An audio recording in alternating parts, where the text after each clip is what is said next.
really inspired you to really get into the business? Because, when you're a fan, you grow up watching these guys.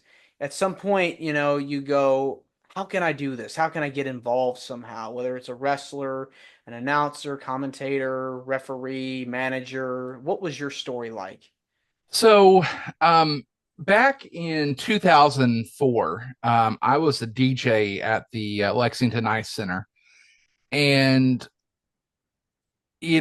I got approached by a guy who was the videographer for the University of Kentucky hockey team, and he said, "Hey, there's nobody in Kentucky that really does this, and unless you're a professional team, but I need a play-by-play guy." I'm like, "Okay."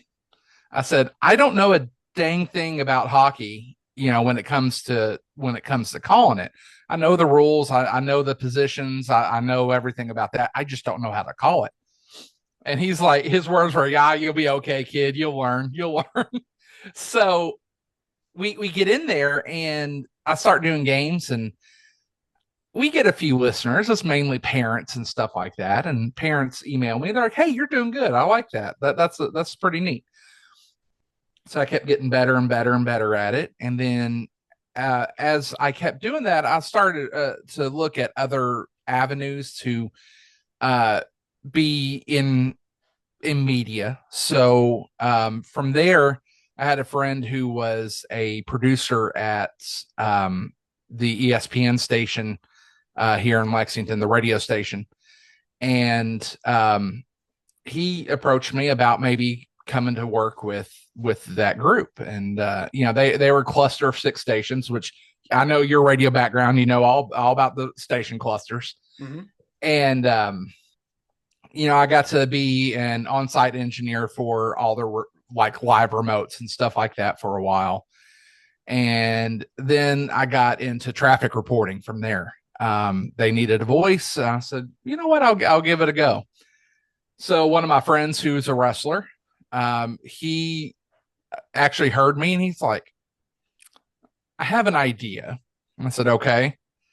He said, "I did not, um, or he said, I'm like, as an announcer right now, I'm getting ready to get quote unquote fired because they're getting ready to put me into a manager position." I said, "Yeah." He said, "Have you ever thought about doing ring announcing?" I said, "A little bit, but not a lot." And I told him, I said, "I've done some play by play and I've done some PA announcing, but I've never really thought about it. I love wrestling. I want to give it a go." He said, "Come to a show, see what it's like, and then we'll talk to the promoters and we'll see about getting you in there." Well, I show up to the show, and that night they got me in the ring as an announcer. So right then and there. So that was with KCW. That was one of the first promotions I worked with. And that core group of guys also worked for one of the longest running promotions in Kentucky called the Mountain Wrestling Association. They folded in 2013, and that was after 42 years of business. Mm. So very, very long running promotion. That one was started by Dale Mann, Dale TNT Man, and and it just kept on going through the years. Um, I got involved with the MWA as well, and that's where I really honed my skills to do a lot of other things as well. Where I, learned to do more wrestling commentary. I learned how to use Photoshop and make posters, and I learned how to do websites and I did a lot for them, and I learned being a multi-tool player in wrestling will get you a lot of different bookings and a lot of different places. Hmm. And so it's not just, hey, I'm a ring announcer and that's it. It's like, hey, I'm a ring announcer, I'm a commentator, I can produce, I can do websites, I can do posters. You know, I learned how to do a lot of that. So um, I was very um became very skilled in that. And in turn, that kind of led me to more things. Like there's a wrestler that you all may know from Impact Wrestling. He used to wrestle for Impact, named Legendary Larry D. He teamed with AC Romero for a short time during the COVID years of Impact Wrestling. And Larry started a promotion called Primetime Wrestling up here in Kentucky. And I was his number two. You know, I was the guy that did everything backstage.